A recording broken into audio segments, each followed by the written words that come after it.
Anna Van Brummen, you won a World Cup, Senior World Cup. That was a feat that hasn't been accomplished in women's epee a while. We'll just say a while. Yeah. Which is an amazing accomplishment given the fact that the women's team took bronze in London in 2012, and you have a number of top 16 rated fencers in the Hurleys in Kat Holmes. Tell us, how'd you do it? Well, I was planning on having China be one of my last internationals for the year, and I went into it with nothing to lose. The goal was, first of all, get out of pools, just try to fence as naturally and stress-free as possible. And I just kept winning. And what was the furthest you had advanced in a Senior World Cup prior 32s. to that? 32s. Yeah. So once you made the 32, what kind of emotions were you feeling? And how aware were you of the fact that you were going to the 16? It was for the first time? actually not so the goal was the 16, and it felt normal the entire tournament. It just felt like, okay, one about, okay, next bout, one about, okay, next bout, and it just went that way all the way to the top. But it wasn't until a little while later that it actually started dawning on me that I had really accomplished this. So a little while being like the 4 when you're on the stage?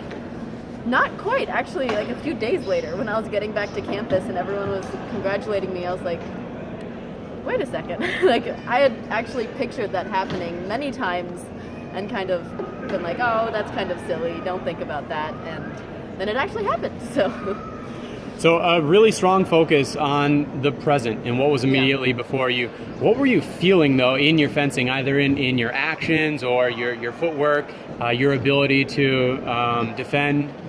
It was mainly just extreme patience. So I would lose a touch and I wouldn't freak out. I'd just kind of think, I lost a touch, okay, what happened and how can I fix it for the next time? So actually in all of my bouts almost, I was down by a few touches around the middle, and I didn't freak out. I didn't kind of just throw myself at them, which is kind of what I've been prone to doing in the past.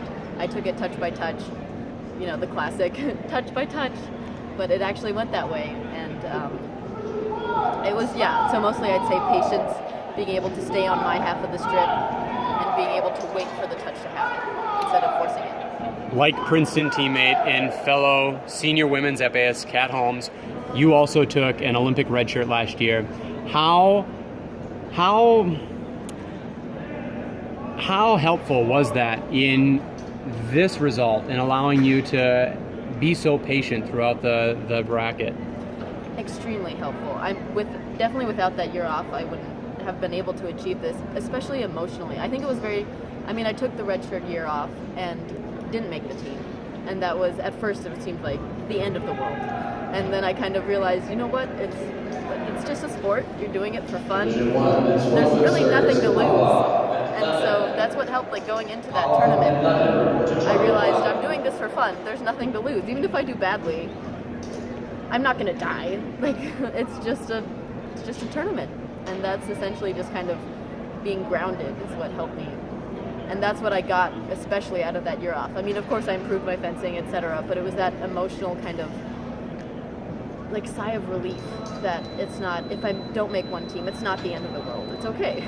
Obviously, you proved that by coming back stronger and winning a World Cup. Congratulations, Anna. Okay, thank you very much.